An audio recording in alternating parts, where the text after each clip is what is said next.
welcome to the Late Late Show. Good evening. Good evening. Okay, for Da da da da. da da da da Da da da da da da da. da da da da.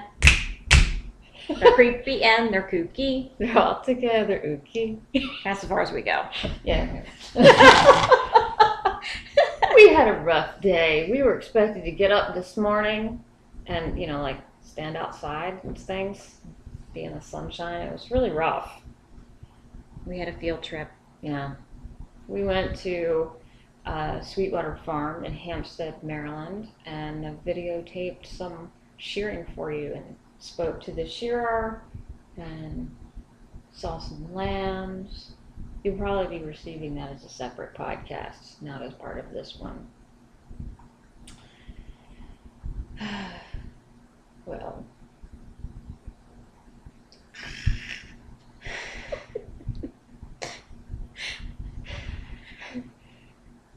Well, On with the show. cheers. Cheers.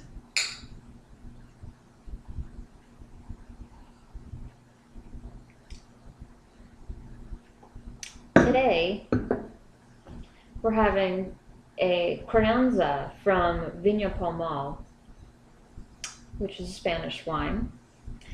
A Crianza is it's a classification of a Rioja, which is it's a wine region in Spain. Oh, I gotta take off my sunglasses. It's a wine region in Spain, and there we go, so I can see. But it's also a classification, and in order to be labeled as a Rioja, it must meet certain standards. To be labeled as a Crianza, it must meet more stringent standards, and then there are further classifications beyond that. All of these wines are made with a Tempranillo grape. And you may have seen wines that are also labeled Tempranillo, and those are labeled as such because they're just creating the wine in whatever way they've deemed necessary, but it's not meeting a certain standard and probably doesn't come from the Rioja region.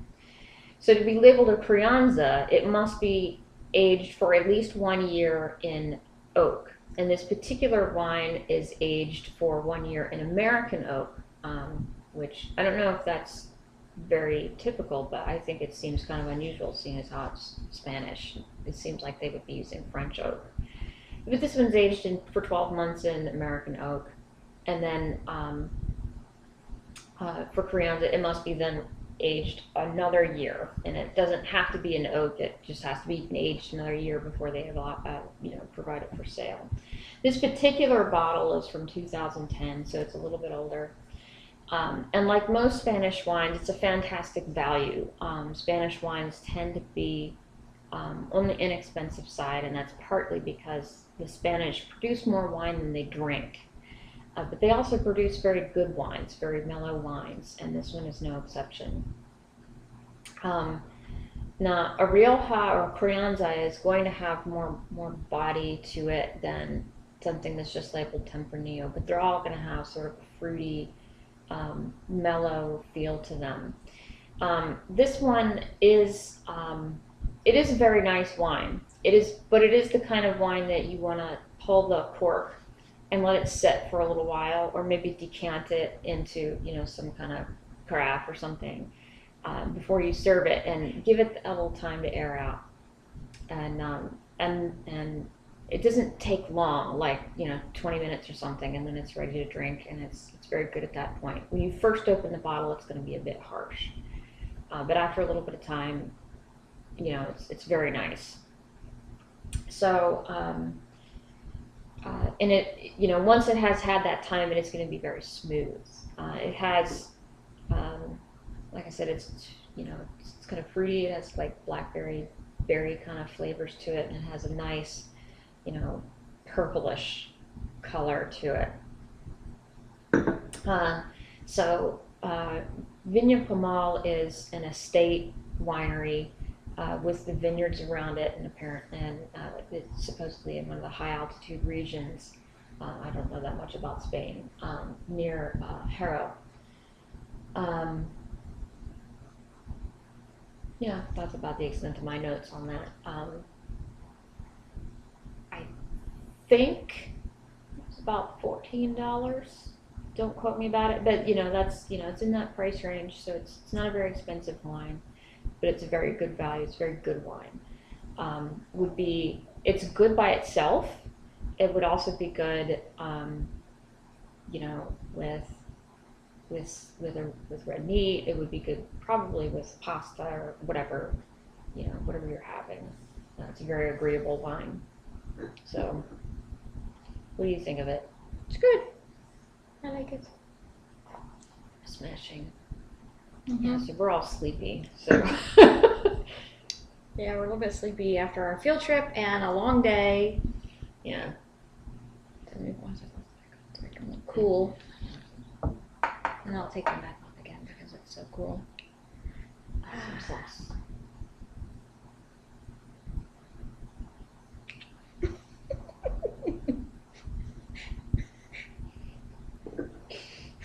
It's time for our fangs to grow and, to wear our black cape and.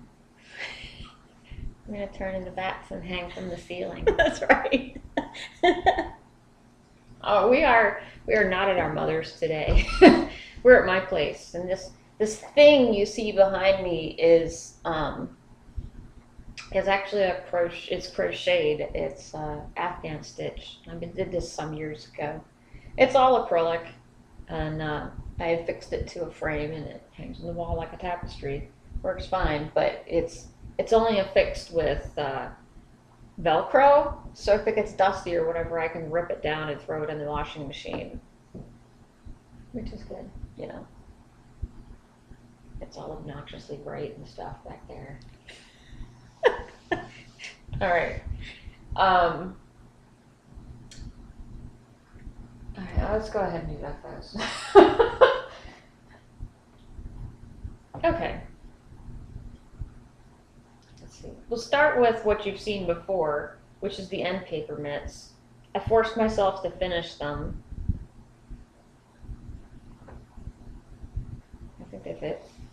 Yeah, not bad. Yeah, all green and bright, nicely clashing with things. Yeah, fantastic. End paper. They turned out really good. Thanks. Pretty easy color work pattern. Of course, being the dope that I am, I made a total of 3 gloves, and each one of them is a slightly different size. I've had problems with gauge lately. I don't know what my issue is. But those are in Knit Picks palette. And the pattern, those things, they take almost no yarn. So if you've got scraps, you can make them out of scraps. Okay, so this next thing is the Mother of Dragons shawl. This is a brand shiny new pattern by our very own Laura Smoot. This is a test knit that I did for her. The yarn is something I picked up at the New York Sheep and Wool Festival at Rhinebeck. And it's a mohair cormo blend. And I think because of the mohair, it was, I'm used to blocking a lace shawl and being able to stretch the snot out of it and being able to put it into position and have it turn out flat. This has retained some of its three-dimensionality, which not so much that it detracts from the lace, but more than a straight wool or alpaca shawl would have. But it's fine. I think it's still interesting to look at, and it doesn't completely ball itself back up. But I assume that's from the mohair. I don't work with mohair very often. But I think it works. It's nice. Even so. So, like I said, this was a test knit for Laura. This pattern just came out. And it's a very well written pattern. It's charted, which I like. It's just so much easier to work from charts once you get used to working from charts. Um, and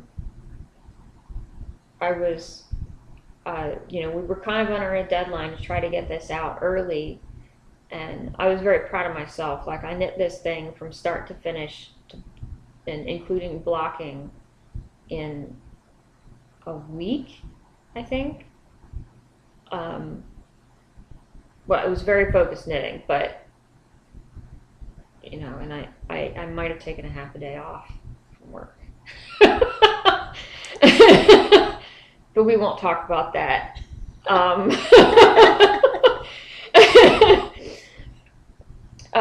So I recommend it. I wonder if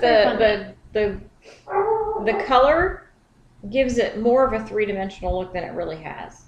Because I mean, you see like the little dark and bright splotches make it look like it's more raised than, or it just, to me, it looks like that might give it even more of a three-dimensional look. But you can definitely see, I don't know if you all can see it, but it definitely has like this right here and this right here. These are actually raised up just a little bit.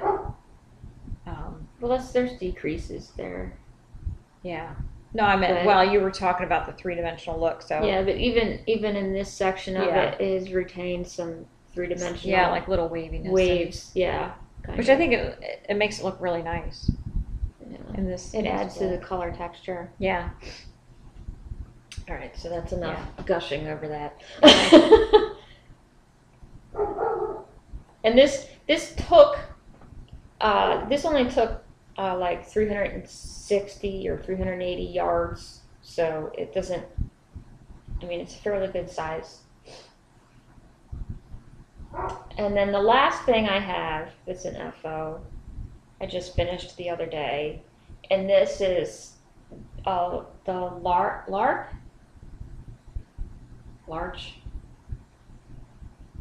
by Tinks and Frog Roo in Miss Bab's Sojourn, and this is the Shining City colorway. This is a cashmere silk blend, I think, or is it 100% cashmere? I can't remember.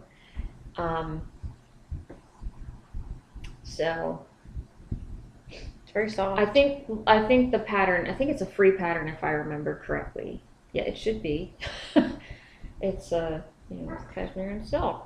It's garter stitch in this section. Actually, the whole thing is garter stitch, even the lace area. And I had planned to not really block this, just sort of shape it and lay it flat. But it became obvious when I plopped it down and started to move it around that it was not going to lay in anything resembling a triangle if I didn't actually block it. So I blocked it. That's okay.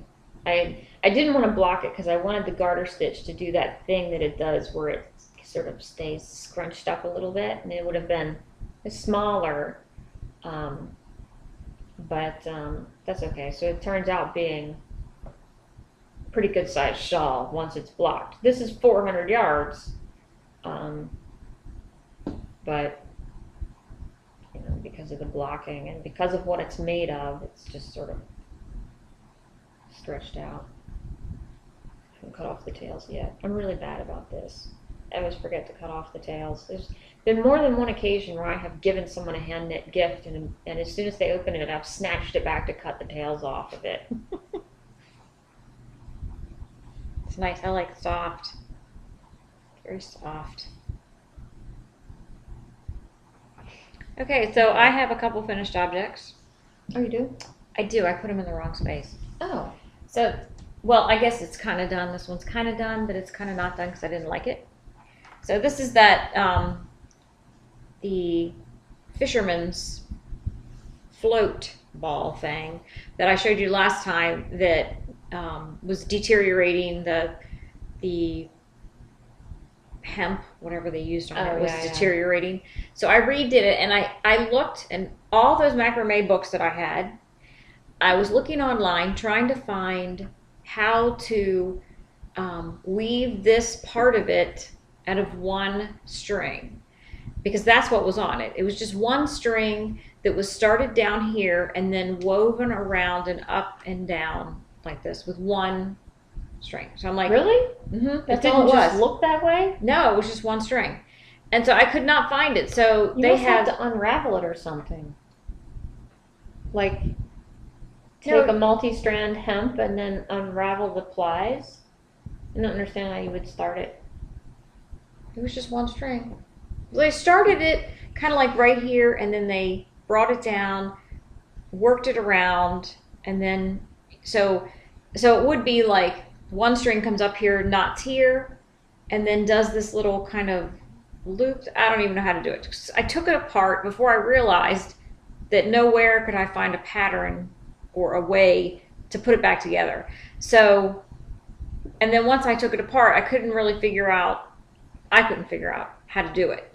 So I just try to do it in like a normal. Now this is a little bit thicker than I like anyway, but it's 8 strands, and you can see how large this part up here is, where last time it was just a very thin rope, and it was, you know, wound around itself, and it looked really nice. But this is kind of like way too just Chunky. Yeah, it's just way too chunky, and you can't even see the ball. So yeah, I got it done in what I could find for doing this pattern, but I definitely don't like this part, and then this is too thick anyway. So I'm going to take it apart and redo it in something that's at least thinner. It might still be 8 strands because I can't find anything else. Surprised you can't find any instructions on this. I mean, you see these things for sale all the time. Yeah, so I don't know how they do it, but I looked in all my macrame books, and I looked online, and it's just this same kind of stuff, 8 strands, whatever. So, but I did finish it. I just don't like it, so I'm gonna take it out and Bummer. yeah, redo it. So I'll do it in something skinnier. And then the second finished product I have is this, which is it's not very it's okay. My neighbor, who has actually moved now to Georgia, but she used to make these, and I always thought they were the neatest things, and hers turned out a lot better because she's made a lot of them. And it's basically it's an envelope that you get in the mail with that junk mail. All that junk mail you get and everything has an envelope. A return envelope? Yeah, it's a return envelope that you're never going to use. And so you just cover it. This is a napkin. And I used... like a paper napkin? It's just a paper napkin. And I used decoupage. But I think that maybe that rubber cement, which is really... You can spread it really thin. Mod Podge? Yeah, I use Mod Podge. Oh, that is decoupage, isn't it? So... But maybe the rubber cement would work better, because maybe you could smooth it in and then cover it. I don't know. And then this is just a little. I know, isn't that cute? So I just found another little picture of a budgie and stuck it. Little budgie. Yeah, I thought that was cute. He's gonna talk. So, and then you can mail it, or you can just give it like a gift card in it or something like that. So if you have like cute little napkins or wallpaper or any type of paper, obviously, that you aren't going to use or think is cute, and you can just cover a How much does it weigh? return envelope. It doesn't add a lot to the weight. It's No. very crispy. Yeah, that's very crispy, yeah. Which is fine. And it still has the sticky stuff on it, so you can still lick it and close it and stuff like that. I wonder if it would actually close. I think you'd use Probably. tape if it didn't. Yeah, I use tape on That's a lot of my pretty stuff funny. anyway. If you look closely, you can see underneath it, place stamp here, in case you're lost. Yeah. So if you used obviously if you used something else that was paper or wallpaper, you wouldn't be able to see through it. But because this is a napkin, it's see-through. So like Mr. Budgie here, I think, is covering something. It looks like he's covering the return address lines. And then there was actually a return label here, like the address. And I covered it up with something. I can see it. I don't know what I covered it up with. So I see. I stuck a sticker on it or something, or another piece of paper. Probably just another piece of paper, just to cover those words up, and then put the napkin on top of it. Anyway, so that is pretty awesome. But I think it's really cute, and that was my first attempt at it. There you go, all y'all with pen pals. You can be making fancy envelopes. Something for your kids to do when it rains. That too. So that turned out pretty well. But that's it for my finished Your project. echoes. Okay. Yeah. All right. So moving on to works in progress. These are almost done. I just have the last thumb to do. It's just you know, because I was having company, I had to, you know, clean my house and stuff, so I didn't actually finish my knitting. But these are for my Mr. Awesome, so of course they don't fit me. But this is these are the Fighting Words mitts. That's cute. And this is by Annie Watts, and this is the yarn is Knit Picks palette. And again, just like the end paper mitts, they use almost nothing. You don't need a full skein of each of the two colors to do these mitts. So you use whatever you have. So it's a very fun knit. And again, you know, I have gauge problems in my color. I need a lot more work, you know, experience with color work. And especially this type of color work. Don't go to sleep, computer. This type of color work where you have long stretches of one color, I always have trouble keeping my gauge. Now, you probably can't see it because you're really far away. I can see it close up, but, you know, that'll probably even out a little bit in the washing. I don't know. It's not horrible, but, you know, it makes my perfectionist tendencies slightly itchy, so I'm very aware of it. But they're almost done. They'll be done soon, like tomorrow, probably. And then we have some almost started. I don't even have a gauge swatch. You at least have a gauge swatch. I just have some yarn bark from here. So this is what I'm going to use. So we're having a cal in the group. And we're using the pattern Intersect by Laura Smoot. And there's a thread in the Ravelry group already if you want to join us. It's a hat and mitts pattern, and you can do either the hat or the mitts or both. We encourage overachieving. And any finished object you post in the cal thread between now and the end of May, I think is what we said, you'll be entered for a prize, which is to be determined. We haven't really decided what the prize is going to be yet, but it's going to be awesome. Yeah, it's going to be fantastic, and you should all join. That's right. Just saying, you know. And feel free to use the thread for chatter and stuff. We'll just, you know, put your names in a hat based on finished object images posted. I don't think we have so many members right now that isn't going to be manageable for us. Yeah. Anyway, so I'm going to be using this, which is Knit Picks Wool of the Andes in Fjord Heather. I was determined to knit for my stash, and so I decided this is what I was going to use. And you got a yarn. I do. Mine is, and I think I put my little slip away. Do you have the name of it? Because I forgot. It's Patton's Classic Wool Worsted in Passion Heather. And this is my... It's a really nice purple. Let me pull out the big part. So it's purple with little flecks of blue and maybe like a goldish color. It looks like kind of goldish in here. It's really neat. I like it because it's not just a solid purple. It's got all those little colors. It's a nice texture too. Yeah. And I've done a couple, like this is my third swatch, I think, because this is my first pattern where I'm supposed to, well, I guess I'm always supposed to do a gauge, but it's the first one I've actually Nobody does a gauge swatch for a shawl unless they're designing it. Yeah. So, and my biggest problem I'm having now is I'm twisting the yarn. So they're getting twisted. And we can't figure out why that's happening. So I don't knit, when I knit flat, I don't think I knit in a standard way when I knit flat because I pick up the back loop, not the front loop. And try as I may, I can't figure out what exactly is happening in this process that her knit stitches, not the purl stitches, but the knit stitches are getting twisted. So, I mean, I know it has to do with how the loop is sitting on the needle, but I can't figure out how she can change the way she's purling in order to accommodate this. The only thing I could suggest was that she changed the way she's knitting, the way I knit. It'll work out fine. But I don't know. I don't think she's going to have a problem when she knits in the round. So I think it's a moot point right now. But it'd be nice if we could figure that out.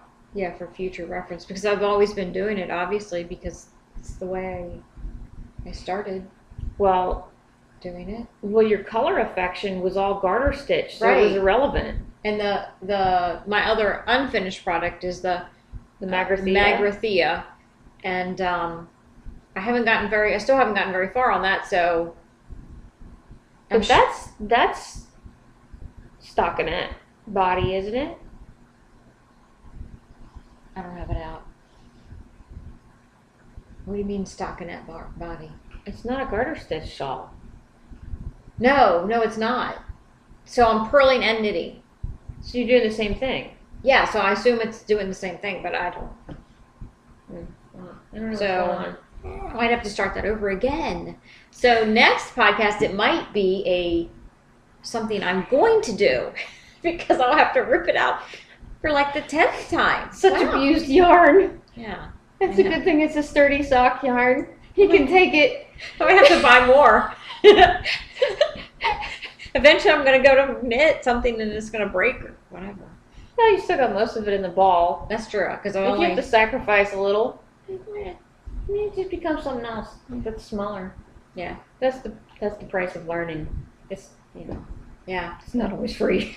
And I think that's it for me. Oh, no. Wait. There's one more for We me. can talk about your thing. My remade sweatshirt. My sweatshirt art.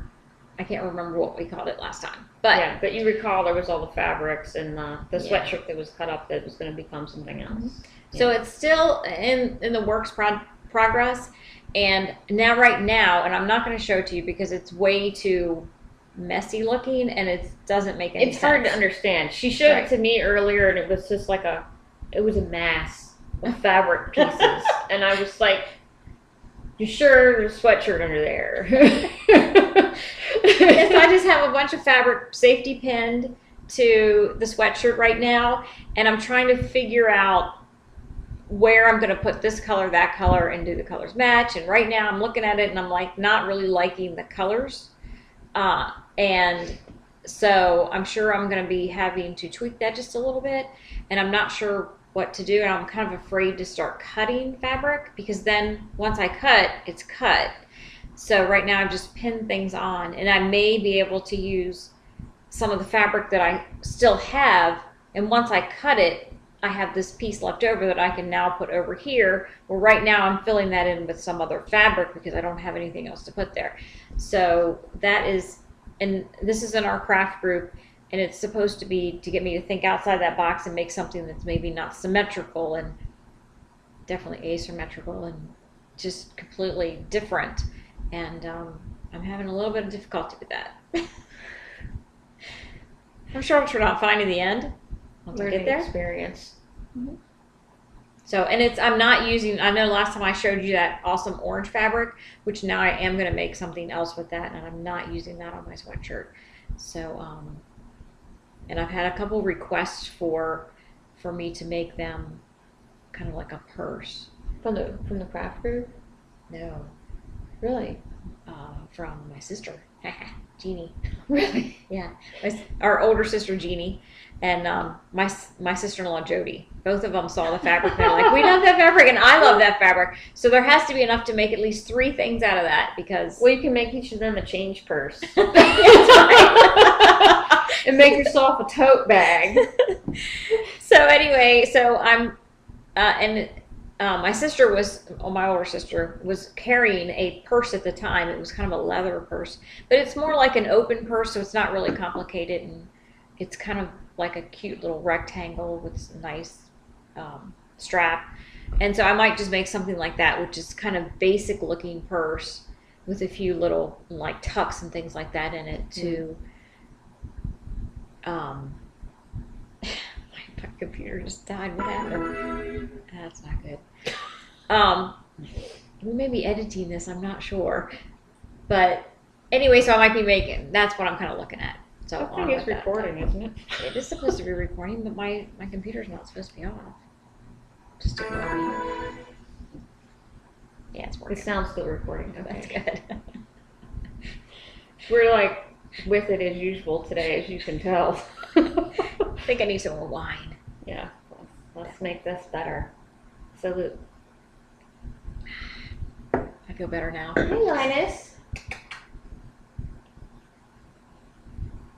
It'd be really awesome if I could get you to squeeze out one of your awful meows for us. So do you have any more works in progress? No, that's it for me. Okay. I don't think the kitty cat's gonna say hello. Sorry. So I think that's, I think that's it for today. well, Well, I need to put my singles stuff in. So we're signing off. signing off. Thank you for visiting us on the Late Late Show. Have a good evening. Good evening. We should have had Chianti.